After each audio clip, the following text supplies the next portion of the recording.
여러분들이 다니시는 교회가 휴거를 가르치는 교회면 그 교회는 오염된 교회입니다. 여러분이 출석하는 교회가 예수님을 예수와라고 부르는 교회는 세대주의에 완전히 오염된 교회입니다. 나오셔야 합니다. 그리고 첫째 날을 예배일로 가르치는 교회 당연히 진리에서 빗나간 교회입니다. 오늘은 예루살렘 제3성전 과연 지구 종말의 이정표인가 두 번째 시간으로 제3성전이 이슈가 된 신학적 역사적인 배경에 대해서 살펴보도록 하겠습니다. 사탄이 어떤 식으로 이 세상 사람들에게 역사하나 일일이 타락시키고 도덕적으로 나쁜 짓을 하도록 일일이 유혹하지 않고 도매금으로 다 망하게 만드는 거죠. 유대 백성들이 잘못된 믿음을 갖게 하고 그 잘못된 믿음으로 예수 그리스도 대적하게 하고 유대 민족이 도매금으로 망하게 되는 것이죠. 그래서 사탄의 전략은 거짓 진리, 오염된 진리를 온 세상에 퍼뜨리고 교회 안에 집어넣어서 도매금으로 교회가 망하도록 많은 그리스도인들이 도매금으로 불심판에 떨어지도록 그렇게 합니다. 그게 사탄의 전략이에요. 제3성전에 관한 이야기, 솔로몬 성전, 제1성전, 스룹바벨 성전, 재건축된 제2성전, 그리고 제3성전이 건축될 거라고 믿지만 벌써 그때가 지났고 어떤 사람이 주장한 때는 벌써 지났어요. 그 일이 앞으로 살펴볼 터인데 그 일이 정치적으로 현실적으로 거의 불가능하다. 된다고 해도 아무런 의미가 없고 되지도 않을 이야기를 그렇게 주장하면서 종말론을 주장하는 그 교회에서 나와야 된다. 지난 시간에 그래서 예수님의 말씀을 통하여 유대인들이 다시 회복이 되고 다시 나라로 해서 그 나라가 예언상 굉장히 중요한 나라가 될 것이라는 그런 예수님의 예언이 있냐? 그렇지 않다라는 것입니다. 전혀 그런 말씀을 예수님이 하지 않으셨다라는 것에 대해서 살펴봤습니다. 예수님께서 마지막 비유를 통하여 와서 포도원 주인이 와서 그 농부들을 진멸하고 그 포도원 하나님의 나라로 상징된 그 포도원을 다른 사람에게 주리라라고 예수님이 말씀하셨어요. 예수님이. 그러면 누가 받느냐? 하나님의 나라에 열매 맺는 백성이 받을 것이다. 여러분, 어떤 사람이 하나님의 나라의 열매를 맺나요? 예수님께 붙어 있는 사람입니다. 예수님 때문에 행복한 사람입니다. 예수님으로부터 생기를 받는 사람입니다. 그의 가지된 백성입니다. 예수님으로부터 하늘의 거룩한 생기를 받기 때문에 그 심령 가운데 열심히 생겨나고 그 심령 가운데 거룩한 것들이 생겨나고 그래서 하나님 나라에 드려지게 성전 안으로 드림바 되기에 합당한 거룩한 것들이 생겨나는 것입니다. 믿으시면 아멘. 그렇게 하나님의 나라에 열매 맺는 백성들이 그 포도원 하나님의 나라를 대신 받게 될 것이다 라고 누가 얘기하셨어요? 예수님이 그렇게 말씀하셨어요. 길이요 진리요 생명이신 그분이 그렇게 말씀하셨는데 어떤 신학자나 어떤 목사들의 말을 따르면 안 되고 예수님의 말씀을 따라야 되는 것입니다. 육신적인 유대인이 중요한 것이 아니라 할례는 외면에 하는 것이 아니라 이면적인 할례가 이면적인 이스라엘이 참 이스라엘이라고 바울도 그렇게 이야기하죠. 예수님이 이렇게 말씀하셨습니다. 너희가 아브라함의 자손이면 아브라함이 행한 그 믿음의 행위를 하면 그 사람들이 누구든지 상관없이 다 하나님의 자녀로 열매 맺는 백성으로 하나님 나라에 드림바 될 것이다.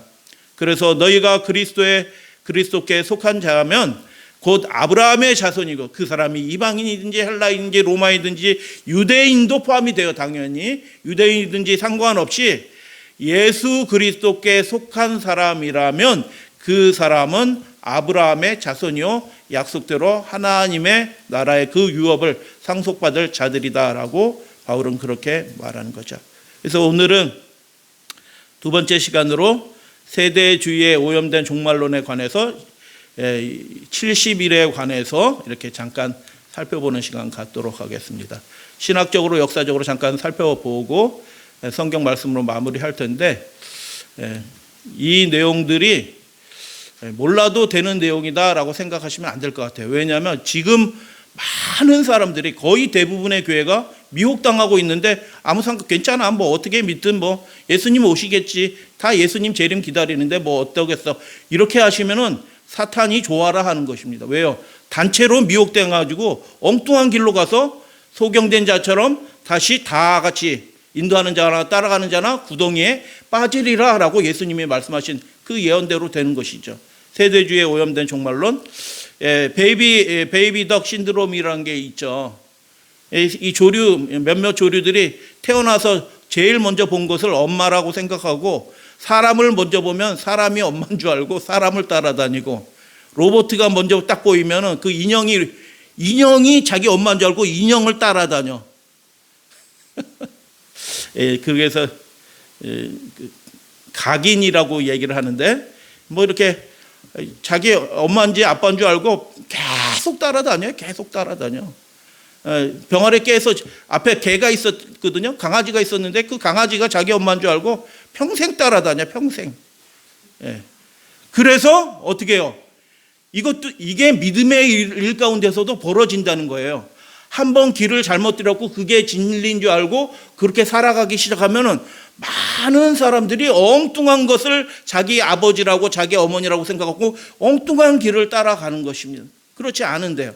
그래서 이 일이 이 어리석은 몇몇 조류에서만 벌어지는 것이 아니라 하나님을 믿노라라고 하는 사람들에서도 이런 일이 지금 대규모적으로 벌어지고 있는데, 그 중에 하나가 뭐냐면 세대주의 종말론, 7년 대환론을 가리키는 교회, 거기서 빨리 나오셔야 됩니다. 휴거를 가리키는 게 당연하죠. 요한복음 4장에 보면 예수님이 수가의 우물가에서 한 여인을 만나 주시죠. 이 대화의 내용들 자세히 설명드리지 않았죠. 이 여자가 삐딱하죠. 왜냐하면 유대인 남녀가 말을 서로 섞지 않아요. 유대인들끼리도 남녀가 말을 섞지 않아요. 부부끼리도 말을 잘 안 해요. 그런데 유대인이 사마리아 여인한테 벌건 대낮에 말을 건다? 그러니까 이 여인이 삐딱하게 하는 거지. 뭐 별 논팽이가 다 왔나? 그래서 막 삐딱한 대화를 하는데, 내가 너에게 주려는 물이 무엇인지 알았으면 네가 나에게 그것을 구하였을 것이요 라고 얘기하니까, 그렇게 그런 물, 영원히 목마르지 않는 물, 그런 거 있으면 한번 줘봐라. 한번 줘봐. 이런 식으로 얘기를 하는 거죠. 뭐 자세한 대화 생략하고 예수님이 결론적으로 뭐라고 말씀하셔요? 그리스도가 오시면은 그것을 내게 말하겠나이다라고 얘기하니까, 내게 말하는 내가 바로 그 그리스도다라고 예수님이 딱 말하니까 그가 번쩍 이 지금 벌어지는 상황들이 다 이해되면서 전율하게 되는 거죠. 자기가 지금 누구 앞에 있어요? 그리스도 앞에 있는 것입니다. 그 오시리라 예언한 그리스도 앞에 있다라는 놀라운 자각에 딱 떨어지면서 어떻게 해요? 그가 허겁지겁하면서 마을로 뛰어들어와서 물동이를 버려 뛰어들어와서 동네 사람들에게 외치죠. 보라, 이는 그리스도가 아니냐. 그리스도를 만났다. 와서 보라 라고 얘기하는 거죠. 그때 사마리아 사람들이 뭐라고 얘기해요? 저 같으면 이렇게 얘기했을지 몰라요. 이 여자가 미쳤네. 그리스도가 왔다고? 이 여자가 이제 결혼 5번 하고 뭐 여기저기 붙여 살더니 이게 정신 나갔네. 정신 차려, 이 여자야. 유대인 그리스도인이라고 그런 소리 하지도 마. 그럴만 해야 안 해요? 사마리아인은 유대인들을 사람 취급을 안 하는 거고요. 유대인들은 역시 사마리아 사람들을 사람 취급하지 않아요. 그리고 사마리아 사람들 입장에서 유대인들은 어떤 사람이에요? 그들이 실컷 고생해서 만들어놓은 그리심산 제단 성전을 예수님 오시기 전 한 대략 100년 전에 파괴해버렸어요. 누가 파괴했어요? 크게 보면 동족인 그 유대인들이 와서 자기들이 예배드리는 교회를 파괴해버렸다고요. 그런 유대인 그리스도인이라고 미쳤어 당신? 이라고 하는 것이 당연한데, 이게 굉장히 놀라운 장면입니다. 사실은 그런 편견과 그 적개심으로 가득한 그런 반응을 해야 되는데, 이 여자가 들어와서 내가 지금 살아왔던 모든 것들을 말하는 그가 그리스도가 아니냐라고 얘기하니까 그 사마리아 사람들의 많은 사람들이 마을 밖으로 우물 쪽으로 나와서 예수님 앞으로 나온 것입니다. 야, 이건 놀라운 일입니다. 유대인들은 그렇게 했나요? 예수님은 유대인들과 함께 거하시면서 그들을 위해서 이적까지 베푸르셨어요. 놀라운 표적들이 나타났어요. 그러나 그들은 예수님을 집단적으로 예수 그리스도로 영접하지 않았어요. 개인적으로 영접한 사람들은 있지만. 근데 이 사마리아 사람들은 어떻게 해요? 그 마을 거의 대부분의 사람들이 집단적으로 예수님을 영접하는 그런 일이 벌어진 것입니다. 기적을 행하지 않으셨다니까요. 너희들 내가 믿을 만한 증거 보여줄게 하고 기적을 행하지 아니하시고 다만 무엇만 하셨어요? 여러분, 그래서 말씀으로 우리가 하나님과의 관계가 확립이 되지 않으면요, 무슨 일이 벌어져도 그 사람은 천국에 갈 수 있는 사람이 안 돼요. 기적에 근거한 믿음은 참 믿음이 아니에요. 그래서 이 사마리아 여인과 만나는 요한복음 이 4장의 얘기는 굉장히 놀라운 거예요. 그런데 이 여자가 뭐라고 얘기하냐면, 예수 앞에 사람들이 모이죠. 그래서 예수님이 유하기를, 그래서 이틀을 더 유하자, 이틀을. 예수님 유하시면서 우리에게 말씀을 더 가르쳐 주세요 하고 예수님이 그들에게 그리스도가 어떤 분인지에 대해서 성경으로 가르쳐 주는 것입니다. 특별 집회를 하는 거예요. 그들이 요청을 해서. 유대인들이 그렇게 멸시하는 사람들이. 여러분, 마지막 때는 천주교나 장로교나 감례교나 이런 사람들에서 정말 하나님을 사랑하고 거룩하게 살려고 기도하고 성령의 인도하심을 받는 많은 사람이 지금도 하나님의 나라에 들어갈 준비가 다 되어 있다는 거 여러분 믿으셔야 돼요. 뜨뜻미지근하지 않아요. 우리처럼. 굉장한 헌신을 가지고 열심을 가지고 요만한 애들도 예배 드릴 때요, 정자세 딱 하고 1시간 동안 꼼짝 안 하고 이렇게 예배를 드리더라고요. 요만한 애도 4살, 5살짜리도요. 부모, 엄마 앞 무릎에 딱 앉아가지고 그것도 예배 직접 보는 것 같더니 너무 교회가 크니까 모니터 앞에 서 있는데도 이렇게 다 예배 드리고 활동 시간 딱 끝나면 각자 자기 거 다 정리해서 다 집어넣고 이 조그만 애들이. 그래서 여러분, 내가 진리의 백성이라고 감사하고 자부하는 건 좋은 일이에요. 그러나 정말 하나님의 말씀과 그분의 인도하심을 따라서 그렇게 살아가는 사람이 이 시대에도 많이 있을 거라고 저는 그렇게 믿어요. 사마리아인이 그렇게 영접했어요, 예수를요. 그들이 이틀 동안 더 예수님의 말씀을 듣고 그 여자에게 이렇게 말하죠. 이제 우리가 믿는 것은 내 말 때문이 아니라 이는 우리가 친히 그분한테 듣고 그가 참으로 세상의 구주인 줄 알미라. 할렐루야, 아멘. 말씀 듣고 확신한 것입니다. 집단적인 회심이 일어난 것입니다. 최초의 일에 사실 집단적인 회심은 하나님과 예수 그리스도에 대해서 여러 가지 이유로 잘못 알 수도 있어요. 왜요? 딱 눈 떴더니 앞에 로봇가 보이고 사람이 보이고 강아지가 보여. 그게 강아지가 내 엄마인 줄 알고 쫓아가는 거예요. 자기 엄마가 장로교예요. 그럼 장로교에 다니는 거죠. 자기 아빠가 천주교인이에요. 그러면 천주교 다니게 되는 거죠. 그래서 예수 그리스도와 하나님의 나라에 속한 그 진리를 잘못 배울 수가 있어요. 잘못, 처음에는. 지금도 진리교회 안에 있다고 해도 하나님에 대해서 정확하게 올바로 알지 못하고 엉뚱한 길로 가는 사람들이 많이 있죠. 왜요? 예수님에 대해서 잘못된 인상을 가지고 있어요.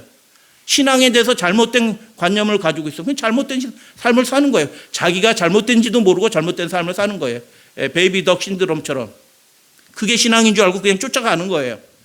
그러나 여러 가지 이유로 우리가 하나님과 하나님의 나라에 대해서 진리에 대해서 잘못 알 수도 있어요. 그러나 중요한 것은 이 사마리아 이 사건을 통해서 우리가 배우는 것처럼 중요한 것은 무엇이냐면 올바른 신앙을 배울 수 있는 기회를 하나님이 다 주십니다. 믿으시면 아멘.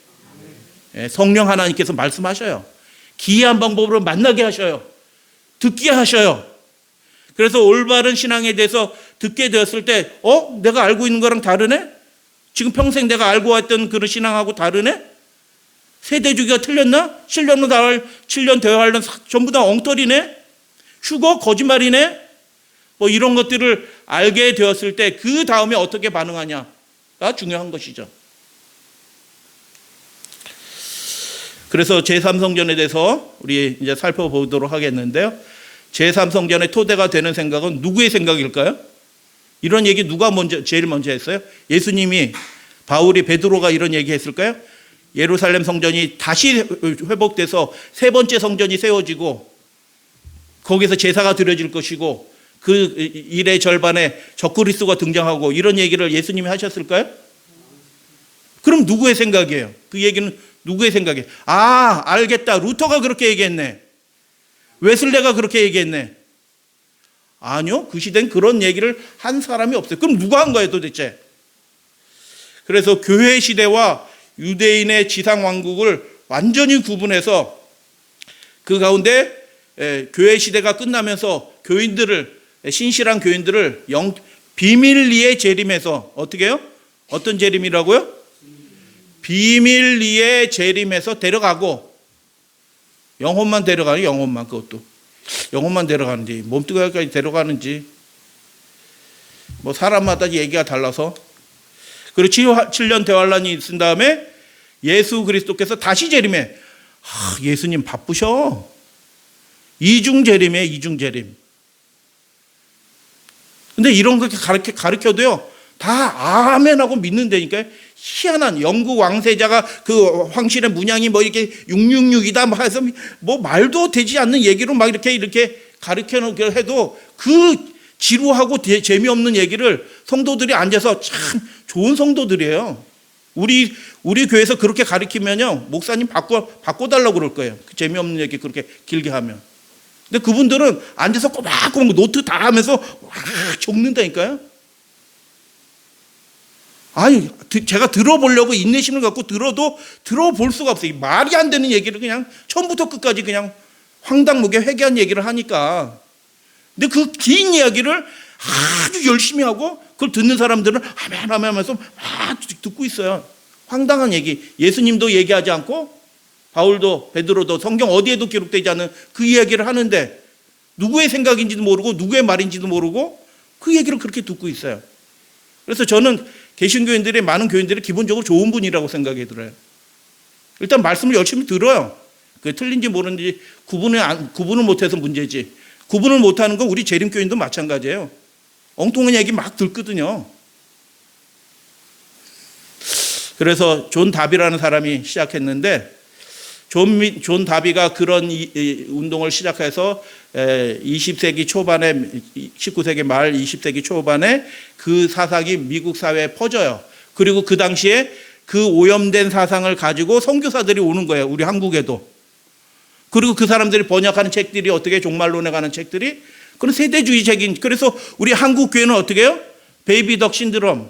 눈을 딱 떴더니 세대주의를 가리키고 있어. 그러니까 그게 강아지 따라가는, 자기 엄마 가지고 강아지 따라가는 건데 그게 자기 엄마인 줄 알고 그게 진리인 줄 알고 그렇게 100년 이상을 그렇게 세대주의 이렇게 따라오는 거예요. 아무도 모르고 엉뚱한 종말론에 빠져서 그렇게 된 것입니다. 참 안타까운 일이죠. 심각한 세대주의 성경 해석의 심각한 문제 말씀을 드려요. 문자주의적인 해석을 합니다. 데살로니가 전서나 계시록에 나오는 그 성전 이야기들이 많이 나오잖아요. 그 성전은 무조건 예루살렘 성전. 성전이 어디 있어요? 온 세상에. 예루살렘에만 있지. 그러니까 그건 다 예루살렘 성전이야. 이렇게 얘기하는 거예요. 야, 이거 뭐 하여튼. 두 번째, 미래주의적. 적그리스도가 아직 나타나지 않았어요. 전반적으로 다 그래요. 장래 어느 때에 나타날 것이다. 그러니까 카톨릭은 좋아라 하는 거예요. 물론 카톨릭에서 이 미래주의를 만들어냈지만. 그래서 어떨 때는 네타냐후, 어떨 때는 왕세자, 영국 왕세자, 어떤 사 프랑스, 마크롱이 적그리스도라고 얘기하는 사람들이 또 종종 있어요. 많이. 트럼프가 또 적그리스도라는 사람들도 있고 별 희한한 소리. 장래 뭐 희한한 사람한테 다 적용을 합니다. 상황에 따른 적용을 하죠. 미래주의적이니까. 그래 육신적인 유대 왕국이 회복이 될 것이다. 제사 제도가 회복이 될 것이다. 그 제사 제도 회복이 되면서 다니엘서 9장에 다니엘서 몇 장? 다니엘서 9장에 제사와 예물을 금할 것이며 라는 얘기가 그 적그리스도가 일어나서 하나님께 드려진 제사를 금할 것이다 라고 그렇게 가르치는 거죠. 5년 전에 우리 전도했을 때 왔을 때 한 그 자매들이 제일 먼저 물어본 게 그거예요. 7년 목사님, 우리 치료봉사 막 하고 있을 때 그 김순영 목사님 가족도 잔뜩 와서 저한테 제일 먼저 물어본 게 뭐냐 하면 7년 대환란에 대해서 7년 대환란이 어떻게 이루어져요? 이렇게 저한테 물어보잖아요. 그럼 제가 뭐라고 대답했을까요? 여러분이 대답하셔야 돼요. 여러분 주일이 왜 칼빈이 일요일날 예배드리라고 했을까요? 칼빈은 일요일날 예배드리라고 하지 않았어요. 부활의 날 성수하라. 칼빈은 그런 얘기 하지 않았어요. 자꾸 지금 장로계 목사들이 하는 얘기들은 칼빈하고 다른 얘기를 하고 있는 거예요. 여러분 그걸 얘기해 주셔야 돼요. 부활의 날이 맞냐 그거 따질 필요 없어요. 칼빈이 어느 날 예배드리라고 이제 당신 아냐? 이렇게 물어보셔야 돼요. 자꾸 안식일 오타라고 얘기해 버려봤자 소용이 없어. 니네가 믿는 니네의 교주인 칼빈이 어느 날 예배드리라고 그런지 아냐? 그걸 물어보셔야 돼. 마찬가지로 7년 대환란이 이렇게 딱 물어봤는데 저 잘 모르겠는데요. 연구 좀 해볼게. 이렇게 대답하면 그분들이 반응이나 하겠어요? 이게 교회도 조그만데 엉터리 목사군. 아무것도 모르네. 돌머리네 돌머리. 근데 제가 그 자리에 앉아가지고 30분 동안 얘기했습니다. 다니엘서 9장 24절 27절 육중성취 쫙 얘기하면서 그게 어떻게 해갖고 왜 세대주의에 빠지고 그게 왜 거짓말인지 쫙 얘기해 드렸죠. 여러분도 그렇게 하실 수 있어야 돼요. 아니, 목사님만 하시면 대표로 하시면 되지. 아니요, 주변에 그런 사람들이 다른 교인들이 다 그렇게 생각하고 있다니까요. 물어보셔야 돼. 7년 대환란 당신 목사가 가르치냐? 가짜 목사다 이렇게 가르쳐야 돼요. 예? 루터도 그렇게 가르치지 않고 웨슬레도 그렇게 가르치지 않는데 칼빈도 그렇게 가르치지 않는데 누가 당신 목사는 지금 어디 소속이냐 도대체? 누구 따르는 거야? 예수님이 그렇게 말씀하지도 않았고 바울도 그런 힌트도 주지 않았는데 당신 목사는 지금 누구 따르고 있느냐? 네 번째, 비밀 휴거. 그래서 영혼이 올라가고 또 어떤 사람은 육체까지 다 없어진다고 중요하지 않아요. 하여튼 비밀 휴거, 이중재림 가르치고 그렇게 하는 거죠. 여러분이 출석하는 교회가 만약 7년 대환란을 가리킨다, 휴거를 가리킨다, 예수아라고 가리킨다, 그런 교회들은 다 이미 오염된 교회입니다. 오류의 사탄의 그 망하게 하는 거짓 것들이 이미 그 교회 안에 들어온 것입니다. 그 교회에서 아무리 열심히 신앙생활을 해봤자 예수님을 올바로 알 수 있는 가망성이 굉장히 희박한 겁니다, 사실은.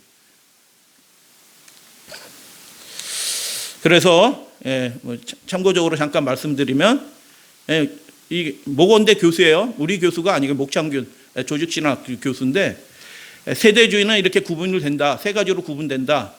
고전적인 세대주의, 지금 말씀드린 교회와 이스라엘을 완전히 극단적으로 구분하는 그 고전적인 세대주의.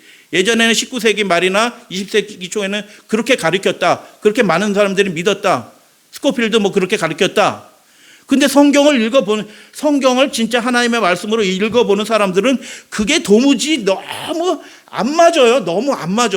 예수님의 말씀하고도 안 맞고 바울의 말하고도 안 맞아. 너무 안 맞는 게 많아. 그래가지고 그걸 수정합니다. 그들도 양심이 있으니까 수정합니다. 근데 경계가 허물어졌지만 역시 두 가지 개념들은 가지고 있어요. 그 다음에 세 번째는 80년대, 90년대 초에는 어떤 일이 벌어냐면 이거 이렇게 해서는 안 된다. 성경하고 도무지 안 맞네. 그래갖고 두 목적, 교회를 위한 뜻이 따로 있으시고 이스라엘을 위한 뜻이 따로 있으시고 교회가 하나님의 백성이고 이스라엘이 또 별도의 하나님의 백성이다라는 이 두 뜻, 두 백성의 교리를 포기합니다. 세대주의 3.0. 그럼 한국 교회는 세대주의 1.0, 2.0, 3.0 중에서 어떤 걸까요? 호세야. 세대주의 1.0입니다. 100년 전 걸 가르친 거예요. 성경에도 없고 개혁자들도 가르치지 않는 100년 전 거를 지금도 금과 옥조로 그렇게 가르치고 있어요. 그러니까 지금 오늘날 사람들이 종말에 대해서 완전히 소경이 돼서 엉뚱한 길로 로봇 따라가면서 자기 엄마인 줄 알고 따라가는 그 어린 오리처럼 그렇게 따라가고 있는 것입니다. 그래서 우리가 다른 사람들을 진리로 인도하기 위해서 그들이 무엇을 믿는지도 좀 알아둘 필요가 있어요. 일요일이 주일이다라는 거 반박할 필요가 없어요. 칼빈이 어느 날 예배 드리는지 뭐라고 그러는지 당신 아냐? 그거 물어보시면 돼요. 우리 거 주장할 필요 없어요. 사실은. 그래서 안타깝게도 한국 교회는 잘못된 세대주의의 세례를 받고 완전히 빗나가고 있는 것입니다. 역사주의, 종교개혁의 역사주의, 예언이 계속 연달아 이어 있는 거지 갑자기 뭐 멈췄다가 맨 마지막에 언제인지도 모르는 장래에 갑자기 그 예언이 작동되기 시작한다? 그런 거 없다. 그런 역사주의적인 전통을 잃어버리니까 작은 뿌리 로마 카톨릭이라고 지적했던 그 종교개혁자들의 그 큰 외침들이 다 잊어버리고 어떻게 해요? 지금 교회들이 로마 카톨릭과 구원이 똑같다. 합치잖아요. 감리교회가 합치고 뭐 누가 합치고 장로교 어떤 교단들도 합치고 막 그렇게 합치는 일들이 벌어져요. 왜요? 그 역사주의적인 역사를 통해서 배우는 그 역사주의적인 전통을 다 잃어버린 거예요. 예언의 말씀을 잃어버렸어요. 종교개혁이 왜 일어났는지 그 이유도 잃어버렸어요. 역사적인 기억도 상실했어요. 이걸 뭐라고 얘기할까요? 치매에 걸린 교회입니다. 치매에 걸린. 기억상실증에 걸린 교회가 된 것입니다. 오늘날 교회가. 세대주의적 해석이 어떻게 70일에 관해서 벌어지는지 잠깐 살펴볼게요. 세대주의 예언 해석의 전형을 발견할 수 있는 것이 다니엘서 9장에 나오는 70일에 내 백성을 위하여 70일에로 기한을 정하였나니 그 말씀이 있기 때문에 이스라엘 백성 유대인들을 위해서 70년의 기간이 정해졌다. 근데 마지막 한 일회가 어떻게 70일의 예언이 어떻게 69일회가 쭉 이어지다가 예수님의 십자가 돌아가신 다음에 승천하신 다음에 교회 시대가 시작이 되고 그 한 일회 유대인을 위한 그 한 일회는 인류 역사의 종말에까지 쭉 미뤄지고 그 사이에 이방인의 시대가 있다. 이런 식으로 가리키는 거죠. 아이고 참. 그래서 2000년이 지났습니다. 490년이 지난 게 아니고 그 몸통이 되는 490년 예언보다 훨씬 더 긴 2000년의 기간이 지났는데도 아직도 그 7년 마지막 한일의 일들이 시작되지 않았죠. 언제 시작될지는 모르죠. 완전한 기만에 빠지고 있죠. 강아지 쫓아가면서 삐약삐약하면서 쫓아가는 그 병아리처럼 된 거죠. 로마 작은 뿌리를 로마 카톨릭으로 보는 것은 일종의 상식이다. 우리 교단의 책이 아니에요. 개신교단의 책이에요. 역사적인 그 기억을 잊어버리니까 그 상식 자체를 잃어버린 교회가 된 것입니다. 끔찍한 일들이 벌어지고 있습니다. 그래서 지금 강단에서 엉뚱한 거 가르치고 있습니다. 그래서 70번째 일회가 69번째 일회 후에 즉시로 이어지는 것으로 해석하는 것이 그게 당연하고 건전한 해석이다. 모건대 교수가 목장 조직신학 교수가 종말론 논쟁 그 책에 쓰면서 그렇게 얘기하는 거예요. 그러니까 알만한 사람들은 아는 거예요. 근데 그게 소수고 그 이야기가 통하지도 않고 어떻게 해요? 엉뚱한 얘기를 그냥 목사들이 자기 바단풍 하면서 가르치고 있는 것입니다. 여러분 바단풍 얘기 아시죠? 그래서 성경의 건전한 해석, 올바른 해석은 69번째 일회 후에 70번째 일회가 곧바로 이어져요. 이게 예수님의 해석이에요. 이제 맨 마지막에 말씀을 읽어드려요. 그게 예수님의 해석이라고. 길이요 진리요 생명이신 예수님의 해석이 그 해석이에요. 예수님이 그렇게 적용하셨어요. 그러면 그것에 적용에 반대되는 이 세대주의 휴거를 말하는 거, 7년 대환란을 말하는 거, 그리고 제3성전의 회복을 말하고 그 제사제도가 회복되고 이런 모든 주장, 그 교회들은 예수님의 진리를 대적하는 가짜 교회입니다. 거기서 빨리 나와야 되는 거예요. 바벨론이에요. 그게 바벨론.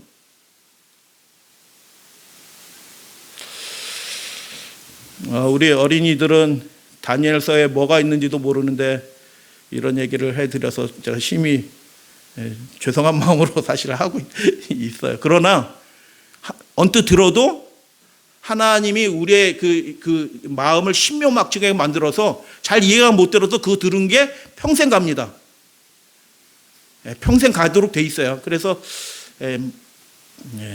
들을 귀 있을 자는 뒤를 들을지어다. 그래서 세대주의 학자들이 그 다니엘서 9장 24, 27절 예수님에 관한 그 예언을 완전히 정반대로 적그리스도에 대한 모형. 그래서 성전 회복되는데 그게 와가지고 성전 뒤집어 엎고 제사 못 드리게 하고 뭐 이렇게 한다라고 그렇게 가르친 것입니다.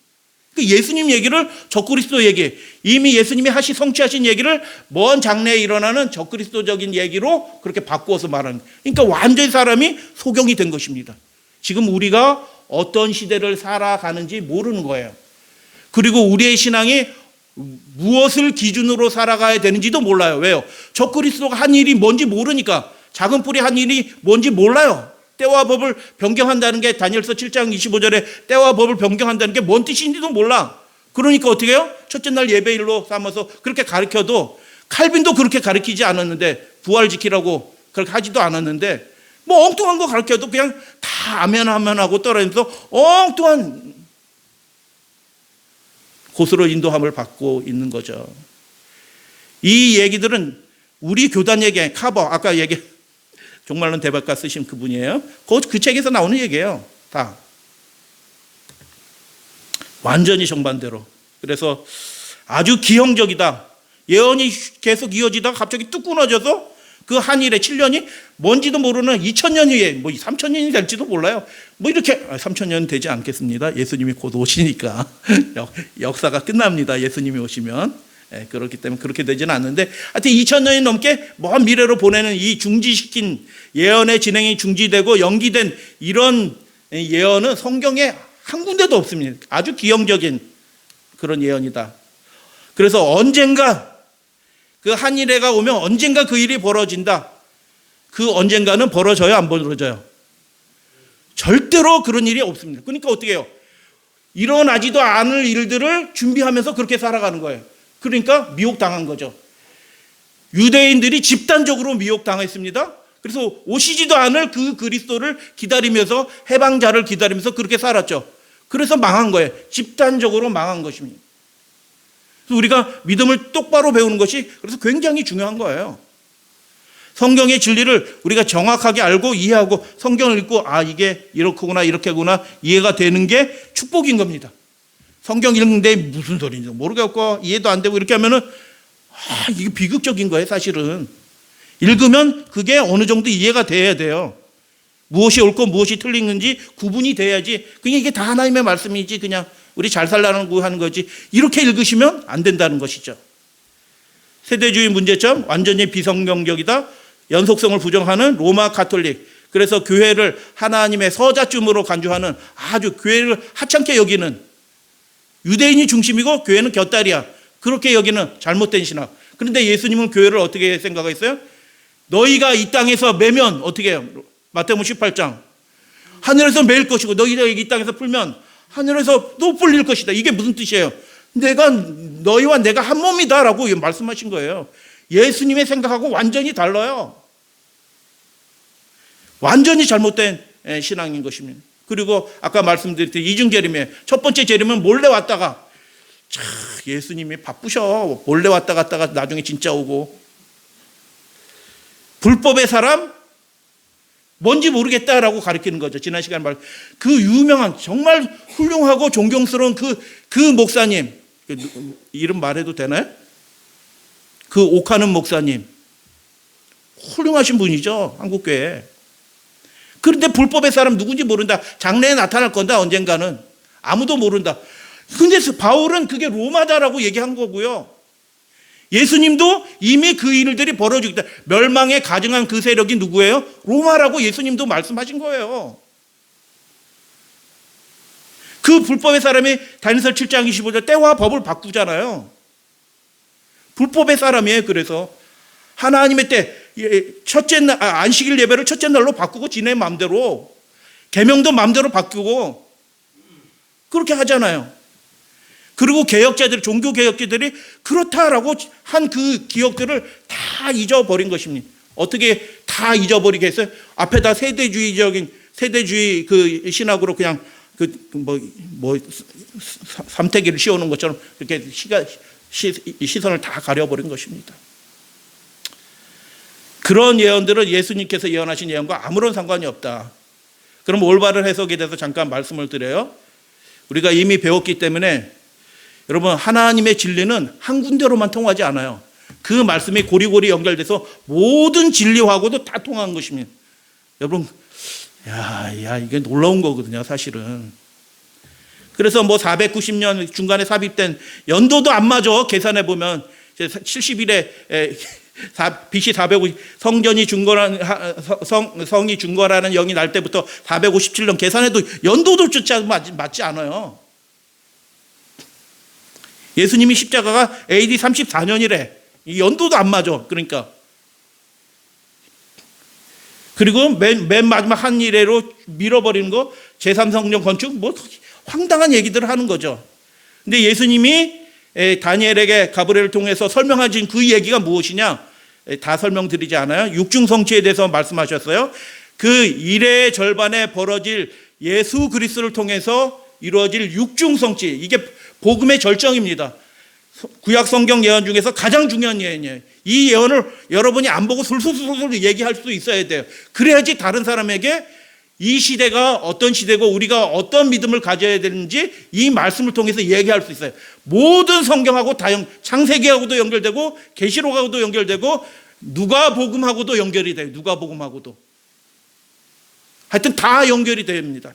그래서 여기 중에서 우리가 세 가지만 살펴볼 텐데요. 허물이 마치며라는 말이 무슨 뜻이에요?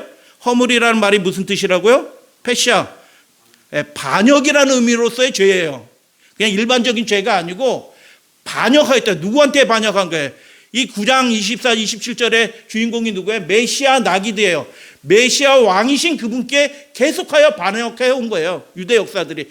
그 계속 반역해 왔던 일들이 이제 왕이 왔는데 영접하면 다 없어진 거로 간주해 줄 거예요. 할렐루야, 아멘. 예수님이 그런 분이에요. 우리가 아무리 죄가 많고 반역한 일들이 많아도 그분을 영접하는 순간 그 모든 죄가 다 탕감이 되는 것입니다. 아멘. 그런데 유대인들은 어떻게 했어요?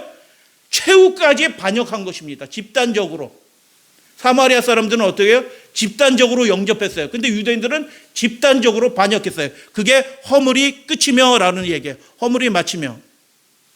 그래서 유대인들을 위한 예언적인 분한이 있어요, 없어요? 이 예언의 말씀에 따르면 끝났어요. 그때 그 마지막 한 일의 절반에 유대인들이 사실상 끝난 거예요. 두 번째, 죄가 끝나면, 이게 번역이 틀렸다고 말씀드렸죠. 죄가 아니고 이게 남성 명사예요. 여성 명사면 죄지만, 그러니까 이 성경 번역자가 이 말씀을, 예언의 말씀을 하나도 모른 겁니다. 모르니까 영어 성경 참고하고 일본어 성경 참고해가지고 죄가 끝나면, 그러니까 이게 성경 그대로 이렇게 연약한 사람이죠. 바단풍 하는 것처럼 이렇게 엉뚱한 것으로 해서 죄가 끝나면 이게 무슨 뜻이냐 막 해서 자기 마음 소설 쓰는 설교자들이 굉장히 많아요. 소설 쓰는 설교자. 근데 죄가 끝나며가 아니고 뭐가 끝나며? 남성 명사니까 죄가 아니라 속죄죄가 끝나며. 이게 무슨 뜻이에요? 왜 속죄죄가 드려질 필요가 끝나게 돼요? 참 제물이신, 영원한 희생 제물이신 예수 그리스도께서 그분의 몸을 모든 죄인들을 위해서 속죄 제물로 하나님 앞에 드리셨어요. 할렐루야, 아멘. 그렇기 때문에 속죄죄가 영원히 끝나게 된 것입니다. 십자가를 통하여. 예수님 사건입니다. 이거 모르니까 엉뚱한 거를 가르치는 거예요. 이게 적그리스도가 하는 일로 가르치는 거예요. 언제 일어날지도 모르는 제3성전에서 일어나서 마크롱이 그렇게 한다, 트럼프가 그렇게 한다, 되지도 않는 소리를 그렇게 해야 되는 것입니다. 예수님에 관한 얘기를. 세 번째 어떻게 해요? 여섯 번째, 지극히 거룩한, 이가 아니고 곧이라는 의미예요. 지극히 거룩한이라는 형용사는 사람에게 적용된 적이 한 번도 없어요. 그러니까 지극히 거룩한 이가 아니고 성소에 적용되는 용어예요. 지극히 거룩한 곳 어디예요? 성소예요. 그것이 기름 부음을 받는다라는 얘기는 뭐예요? 성소 봉사가 시작되기 전에 단상이며 촛대며 그 향단이며 이런 것들을 다 기름으로 바르잖아요. 향단 봉사를 하거든. 기름으로 바르는 봉사를 먼저 한 다음에 진짜 제물이 드려져요. 진짜 봉사가 이루어지는 거거든요. 지극히 거룩한 곳은 이 땅에 있어요? 하늘에 있어요? 하늘에 있죠.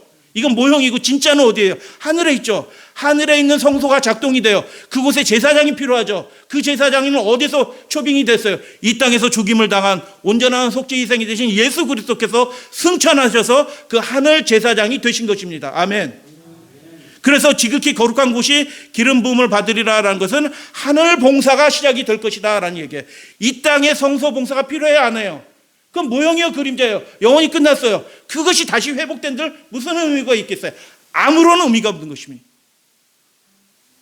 그래서 여러분, 우리가 이 육중 성취에 대해서 여러 번 우리가 말씀을 드렸잖아요, 그죠? 이 예언이 성경에서 제일 중요한 예언이라니까요. 기독론, 구원론 모든 것들과 다 연결이 돼 있어요, 사실은. 이 말씀을 여러분 깊게 묵상하시고 연구하시고, 제가 나눠드렸잖아요. 프린트해서 다 나눠드렸으니까 그것도 보시고 해서 자기 것으로 삼으셔야 돼요. 하나님의 계획이에요. 여기서 벗어나면 멸망의 길로 소경이 돼서 구덩이에 빠지게 되는 거예요. 구덩이에. 뭐 따라가는지도 모르고 그냥 예수 찬양하면서 그냥 강아지 따라가면서 그게 예수님인 줄 알고 그렇게 따라가는 거예요. 강아지 따라가면서. 그래서 이 9장 24절에 이 육중성취의 예언의 말씀을 보니까 어떻게 이 지상 제3성전이 마지막 때 건축될 필요가 있어요, 없어요? 전혀 없는 것입니다. 그리고 만약 건축된다고 하면 그건 적그리스도적인 거예요. 그게 적그리스도예요. 왜? 하늘 봉사를 대적하는 거니까. 이 땅의 가짜가. 그죠? 그래서 필요 없다. 영원히 폐해졌다. 두 번째, 육신적 이스라엘 사라졌다. 이스라엘 나라 회복했습니까? 1940몇 년도에 나라를 회복했다? 그게 무슨 나라 회복해요? 조금 땅 다시 얻은 거죠. 하나님이 허락하신 이스라엘 땅 지금 회복했어요?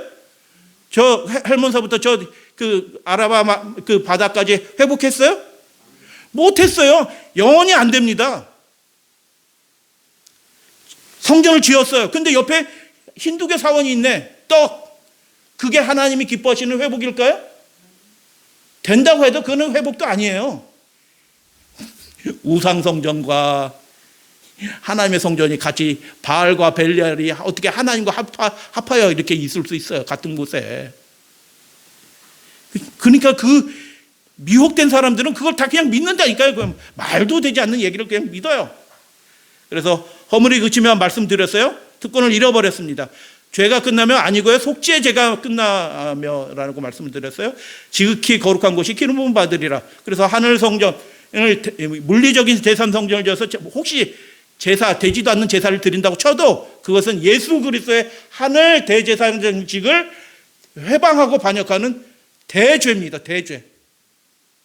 이 땅에서 미사를 드리는 것도 하나님을 회방하는 것인데, 그리스도의 속죄의 권세를 회복하는 건데, 사람이 어떻게 죄를 사하고 면죄부를 팔아서 어떻게 죄를 사해요? 그게 대적하는 죄거든요. 근데 제3성전을 또 줘요?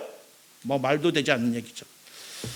이제 정리하는 말씀 드려요. 다니엘서 9장 25절에 메시아 왕, 그 사람은 안티오쿠스 에피파네스도 아니고 장래에 있을 그런 왕도 아니다. 고린도후서에서 바울이 예수님에 관해서 이렇게 말합니다. 수건이 벗겨지지 아니하고 있으니까 구약을 읽을 때, 다니엘서 9장 24, 27절을 읽을 때 아무것도 깨달아지는 게 없어요. 그러니까 미혹당해가지고 적그리스도라고 해도 아멘 하고 따라가는 것입니다. 휴거 아멘, 7년 더 하련 아멘. 수건이 벗어지지 않았으니까 예수님 통해서 그게 벗겨져야지 그 실체가 딱 드러나서 구분이 될 텐데, 그것을 완전히 잃어버렸습니다. 한 4, 50년 되면서 완전히 그걸 잊어버려서 이 시대 사람들이 다 소경이 된 것입니다. 기름 부음을 받은 자 왕, 곧 왕이라고 할 때 그 히브리어는 메시아 나기드입니다. 나기드. 특별히 일부러 멜렉이 아니라 나기드라는 말을 썼어요. 이 구절에서 사용된 히브리어 왕이라는 그 말은, 나기드라는 말은 11장의 세상 왕들을 가리키는 북방왕, 남방왕 할 때 그 멜레크하고 구별된 용어를 일부러 썼어요. 이분은 세상 왕이 아니에요. 그렇기 때문에 메시아, 그리스도 왕이신 분이시다라고 예언된 그것을 안티오쿠스 에피파네스, 큰 왕도 아니고 뭐 쪼무레기 왕한테 갖다 붙일 수 있어요? 땡! 그럴 수도 없어요. 미래 어떤 마크롱이 그런 사람이에요? 땡! 네타냐후가 그런 사람이에요? 그런 사람이 아니에요. 메시아 나기드, 이스라엘 민족의 참된 이스라엘 백성의 지도자된 그리스도이다라고 그렇게 얘기하는 것이죠. 다른 용어가 쓰여져 있다. 그래서 세상 왕에게 적용할 수 없다라고 하나님의 말씀 자체가 다니엘이 그렇게 기록을 해놓은 거예요. 어떤 적그리스도에게 적용할 수 없어요. 이 말씀 자체를 그게 안 되도록 장치를 해놓은 거예요. 예수님이 다니엘을 통해서. 아이고, 그래서 하나님의 말씀에 처음부터 끝까지 다 어긋나는 얘기가 그 얘기죠. 수가의 우물가에서 이 여인이 예수님한테 삐딱하게, 이게 남봉꾼인가? 왜 남의 여자한테 말을 걸어? 이놈이. 그리고 혼쭐을 내려고 말을 험하게 막 대꾸를 하잖아요. 예수님한테 맨 처음에. 그러니까 아무리 네가 남편이 5 있었으나 지금 있는 자도 네 남편이 아니니 네 말이 옳도다라고 얘기해도 깜짝 놀라지만 그래도 유대인 니놈이 이렇게 해가지고 끝까지 니놈 속으로 니놈 하면서 예수님한테 대들잖아요. 그가 이렇게 얘기합니다. 메시아 곧 그리스도로 하는 이가 오실 줄 뭐 한다고요? 내가 아나니. 알긴 알아. 알긴 아는데 정확하게 알고 있어요? 아니죠. 그 그리스도가 사마리아 사람들이 생각하는 그 그리스도가 진짜 성경에 나타나는 그 그리스도일까요? 그들은 어떤 그리스도를 기다렸냐 하면 아까 무슨 산이라고 그랬죠? 감사합니다. 아유, 협력해 주셔서 감사합니다. 그리심산의 성전이 왕창 무너졌잖아요. 그 유대인 놈들한테, 힐카누스한테 완전히 당해가지고 그냥 힘도 없는데 그 같은 동족, 어떻게 하면 동족인데 동족한테 완전히 당해서 그 성전 자체가 파괴됐으니까 그들이 100년 넘게 무엇을 소망하고 있냐면 그리스도가 오시면 이 그리심산 성전을 회복할 거다. 그리고 참된 그 제사를 다시 드릴 수 있도록 그분이 하실 거다. 그거 그리스도 기다리고 있는 건 맞아요. 근데 그가 내가 아노니라고 한 그 그리스도가 성경에 말하는 그 그리스도예요? 아니죠. 집단적으로 잘못 알고 있죠. 태어나서 눈 떠보니까 누가 가고서 강아지 한 마리가 지나고 있는데 병아리들이 어떻게 해요? 저기 내 엄마다 하고 쫓아가는 거랑 똑같죠.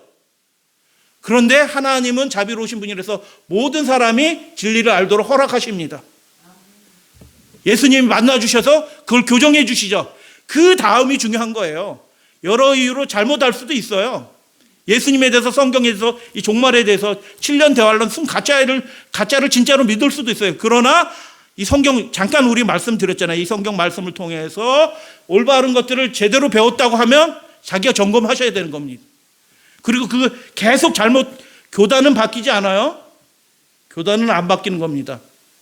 그래서 그 바벨론에서 잘못된 종말론과 그리스도론과 구원론을 가리키는 그 세대주의를 가리키고 7년 대환란을 가리키고 휴거를 가리키는 그 교회에서 나오셔야 됩니다.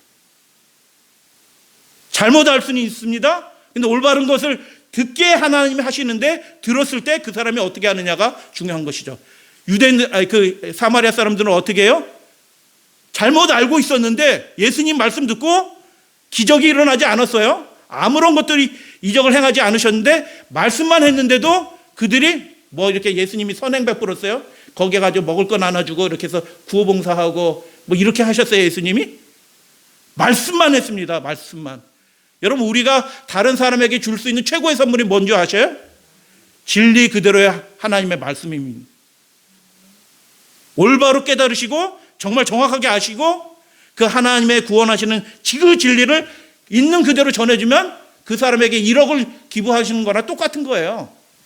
단지 말씀만 했는데 그들이 잘못된 그리스도관을 교정합니다. 이분이 참된 그리스도인지 구주인지를 우리가 믿고 알았습니다라고 그들의 생각이 바뀌는 거죠. 위대한 부흥과 개혁이 사마리아에서 먼저 일어난 것입니다. 아멘. 사탄의 전략이 뭐라고요? 도매금으로 싹 다 넘겨버리는 것입니다. 멸망의 길로. 지금 오늘날 모든 교회가 기독교, 카톨릭은 말할 것도 없고 개신교회가 모두 다 그렇게 엉뚱한 멸망의 길로 내려가고 있는 것입니다. 사탄이 일일이 타락시키지 않아요. 잘못된 교리, 잘못된 교훈으로 사람의 교훈으로 완전히 교회를 풍기박살 나는데도 그게 참 예수인지 알고 강아지 쫓아가면서 저게 예수님이다라고 하고 병아리가 삐약삐약 하면서 쫓아가는 것처럼 그렇게 돌아가고 있는 시대에 우리가 살고 있다. 최종 권위는 예수님이다. 예수님이 그래서 여러분 성경을 이 말씀을 듣고 성경 말씀 다시 읽어보면 예수님은 처음부터 끝까지 한 말씀 하신 거예요. 다 똑같은 얘기 하신 거예요. 모든 말씀에 다 그 이야기가 사실 들어있었어요. 사람들이 몰랐을 뿐이에요. 마태복음 24장 34절 뭐라고 해요? 이 세대가 지나가기 전에 이 일들이 이루어질 것이다. 이게 무서운 말씀을 하신 거예요. 사실은 어떤 말씀에 다니엘서 9장에 나온 그 한일의 절반이 이렇게 나눠진 이런 게 아니고 이건 뭐 바로 이어지는 얘기예요. 69일회가 지났어요. 이미 마지막 한일회가 시작이 되었어요. 그러니까 한일회 벌어질 그 차마도 이제 9장에 말씀을 드릴 거예요. 그 비극적인 재앙, 진노의 일도 시작이 될 거예요. 그러니까 너희들 경성해야 된다라고 예수님이 그렇게 말씀하신 거죠. 이 거짓 교회는 언젠간 그 일이 벌어진다라고 얘기했는데 예수님은 그 일이 지금 벌어지고 있다. 예수님 당대에 그 70일의 마지막 한일회 그 일들이 진행되고 있다라고 누가 말씀하신 거예요? 예수님은 그렇게 말씀하신 거예요. 그러니까 오늘날 대부분의 교회들은 예수님이 가르친 교회 그 진리하고 다른 걸 가르치는 거예요. 뭐라고 말씀하셨어요? 예수님께서는 역사주의자, 미래주의자가 아니고 예수님은 역사주의. 70일에 70번째 그 마지막 한일회를 예수님 당대에 적용하셨어요. 그러므로 너희가 선지자 다니엘이 말한 바 멸망에 가증한 것이 거룩한 곳에 선 것을 보거든 읽는 자는 깨달으니 즉시로 도망가라. 유대인들에 관한 분한이 끝났다. 하나님이 이 성을 돌보시지 않을 것이다 라는 그런 말씀이죠. 9장 27절에 뭐라고 되어 있어요? 포악하며 가증한 것이 날개를 의지하며 설 것이며 멸망에 가증한 것이 선다라고 얘기한 그 말씀을 문자 그대로 예수님이 이용한 거예요. 마지막 한일에 관한 얘기를 예수님은 당대에 벌어지는 얘기로 그렇게 적용을 하신 것입니다. 요즘 목사들은 그래서 진짜 목사예요, 가짜 목사예요? 예수님 대적하는 다 가짜 목사들입니다. 정한 종말까지 그 진노가 황폐하게 하는 자에게 쏟아지리라. 진노의 때가 다 오고 있다라고 예수님은 그렇게 당대에 적용하신 것입니다. 한일회를. 리비안 헤럴드 읽고 말씀 마칩니다. 모든 사람들은 진리를 이해하고 진리를 이해하시게 되길 바랍니다. 깨달아야 되는 거예요. 자기 말로 말할 수 있어야지 이해한 거예요. 들어도 좋은 거예요. 이들 잘 듣는 것들이 굉장히 중요한 거죠. 기록하셨나요? 이거 안 보고 이렇게 쭉 하실 수 있으시죠? 그렇게 하시게 되길 바랍니다. 제가 지금 한 40분 동안 이렇게 했는데 이 말씀을 지금 2부째 시간인데 이렇게 안 보고도 쭉 이렇게 하실 수 있어야 돼요. 진리를 이해하고 그것만으로 그치는 게 아니고 우리들의 마을 속에 선한 감화가 있어야 된다. 형제 자매들여 나가 일하십시다. 다른 사람을 위해서 우리가 그렇게 말씀을 전하고 봉사하고 하는 일들을 하게 될 때 성령을 통해서 그대는 오류에서 진리로 영혼을 이끄는 그런 사람이 될 것입니다. 우리가 그렇게 되길 소원합니다. 그렇게 하는 가운데 그대 자신의 영혼들은 하나님의 사랑으로 가득 차게, 하나님 사랑해요 한다고 가득 채워지는 게 아니에요. 그렇게 영혼들을 위해서 진리로 일하게 될 때 우리들의 마음이 비로소 하늘의 사랑으로 하나님의 사랑으로 채워지게 될 것이다 라는 말씀의 축복을 우리 믿음의 가족들 받으시게 되기를 주님의 이름으로 축복하면서 말씀 마칩니다. 자, 우리 마치는 찬미 208장 1절 부르시고 마치도록 하겠습니다.